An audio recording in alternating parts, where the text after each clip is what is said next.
नमस्कार दोस्तों। क्या आपने कभी ऐसी परिस्थिति का सामना किया है जब किसी समस्या से लड़ने के बजाय आपका मन कहने लगा हो कि इसे छोड़ देना ही बेहतर है? क्या कभी असफलता, परेशानी या जिम्मेदारियों के कारण आपने सोचा है कि अब मुझसे नहीं होगा?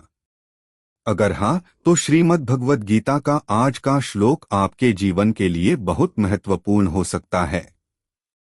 आज की इस वीडियो में हम आपको श्रीमद् भगवद गीता के पहले अध्याय के 46वें श्लोक के बारे में बताएंगे।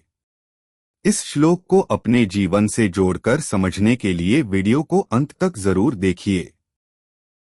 तो चलिए सबसे पहले जानते हैं आज का श्लोक। यदि माम प्रतीकारम शस्त्रं शस्त्रपाणयः धार्तराष्ट्रारणे हन्युस्तन में क्षिमतरं भवेत्।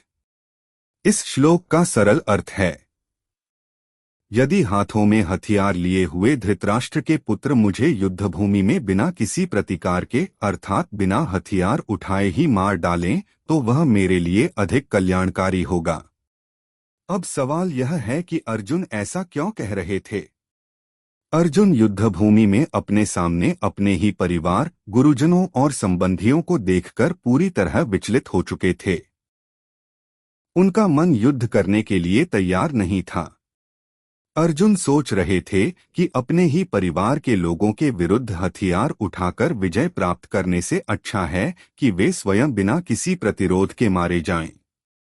उनके मन में करुणा थी, मोह था, डर था और सबसे बड़ी बात यह थी कि उनका मन अपने कर्तव्य को लेकर भ्रमित हो चुका था।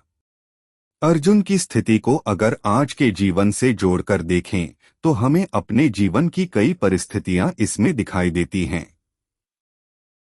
आज जब किसी व्यक्ति को व्यापार में नुकसान होता है तो उसके मन में विचार आता है कि शायद मुझे अपना व्यवसाय बंद कर देना चाहिए।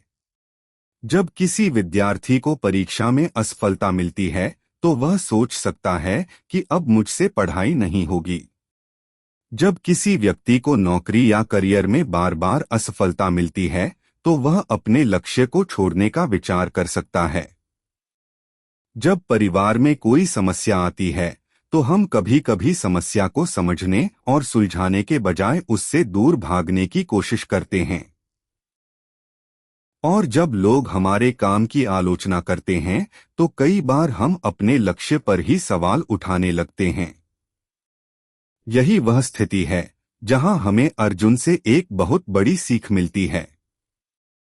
मुश्किल परिस्थिति में लिया गया हर निर्णय सही नहीं होता, क्योंकि जब हमारा मन डर, दुख, मोह या असफलता से घिरा होता है तब हमारी सोच भी प्रभावित हो सकती है। इसलिए जब जीवन में कोई बड़ी परेशानी आए तो हमें तुरंत हार मानने या कोई बड़ा फैसला लेने के बजाय कुछ समय रुककर सोचना चाहिए। हमें खुद से एक सवाल पूछना चाहिए, क्या मैं यह फैसला समझदारी से ले रहा हूं या फिर मैं डर और भावनाओं के कारण यह फैसला ले रहा हूं? मान लीजिए आपने कोई नया व्यवसाय शुरू किया। आपने मेहनत की, समय लगाया, लेकिन 6 महीने तक आपको उम्मीद के अनुसार ग्राहक नहीं मिले। ऐसी स्थिति में आपके मन में विचार आ सकता है, मुझसे नहीं होगा, मेरा व्यवसाय नहीं चल सकता, मुझे इसे बंद कर देना चाहिए। लेकिन अगर आप शांत होकर सोचें तो शायद समस्या व्यवसाय में नहीं बल्कि आपकी रणनीति में हो। शायद आपको अपने ग्राहक बदलने की जरूरत है। शायद आपको अपने उत्पाद या सेवा को बेहतर बनाने की जरूरत है। शायद आपको मार्केटिंग का तरीका बदलना चाहिए। यानी समस्या आने पर तुरंत भागने के बजाय समस्या को समझना जरूरी है। यही अंतर है भागने और समझदारी से संघर्ष करने में।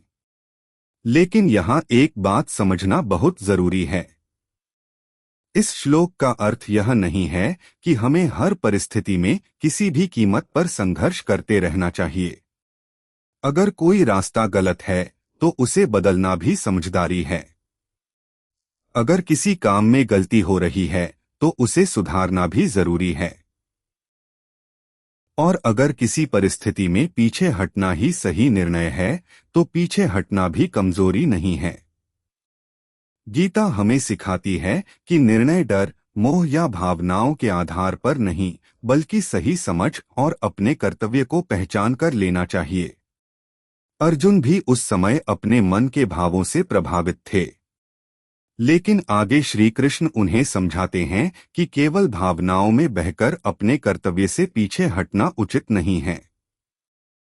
हमारे जीवन में भी ऐसी परिस्थितियां आती रहेंगी।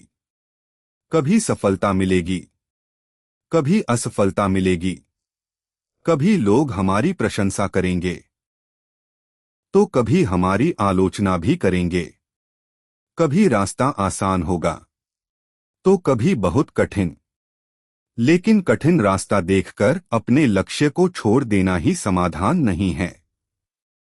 हमें रुकना है, सोचना है, अपनी गलती पहचाननी है, जरूरत पड़े तो अपनी रणनीति बदलनी है और फिर सही दिशा में आगे बढ़ना है। यही आज के इस श्लोक की सबसे बड़ी सीख है। अगर आज आप भी किसी परेशानी से गुजर रहे हैं, अगर आपको अपने करियर को लेकर चिंता है, अगर आपका व्यवसाय आपकी उम्मीद के अनुसार नहीं चल रहा है, अगर आपको किसी परीक्षा में असफलता मिली है, या अगर आपको लगता है कि आपकी मेहनत का परिणाम नहीं मिल रहा है, तो केवल इस वजह से हार मत मानिए कि परिस्थितियां कठिन हैं। पहले अपने मन को शांत कीजिए, समस्या को समझिए, अपनी गलतियों से सीखिए और फिर तय कीजिए कि आपको अपना रास्ता बदलना है या उसी रास्ते पर बेहतर तरीके से आगे बढ़ना है। क्योंकि कई बार हमें सफलता से ज्यादा जरूरत होती है सही सोच की, और जब सोच सही हो जाती है तो कठिन परिस्थिति भी हमें कमजोर करने के बजाय मजबूत बना सकती है। तो दोस्तों, श्रीमद् भगवद गीता के इस श्लोक से हमें यही सीख मिलती है। मुश्किल समय में भावनाओं के आधार पर हार मानने का फैसला मत कीजिए। पहले अपने मन को शांत कीजिए, अपनी जिम्मेदारी को समझिए, समस्या का सही कारण खोजिए और फिर सही निर्णय लेकर आगे बढ़िए। याद रखिए, जीवन में समस्या आना हमारे हाथ में नहीं है, लेकिन समस्या के सामने हम किस तरह सोचते हैं और किस तरह निर्णय लेते हैं, यह हमारे हाथ में जरूर है। अगर आपको श्रीमद् भगवद गीता का यह श्लोक और इसकी सीख पसंद आई हो तो वीडियो को लाइक जरूर करें। वीडियो को अपने दोस्तों और परिवार के साथ शेयर करें और ऐसे ही श्रीमद् भगवद गीता के श्लोकों को सरल भाषा में समझने के लिए हमारे चैनल को सब्सक्राइब जरूर करें। मिलते हैं अगली वीडियो में गीता के अगले श्लोक के साथ। जय श्री कृष्ण।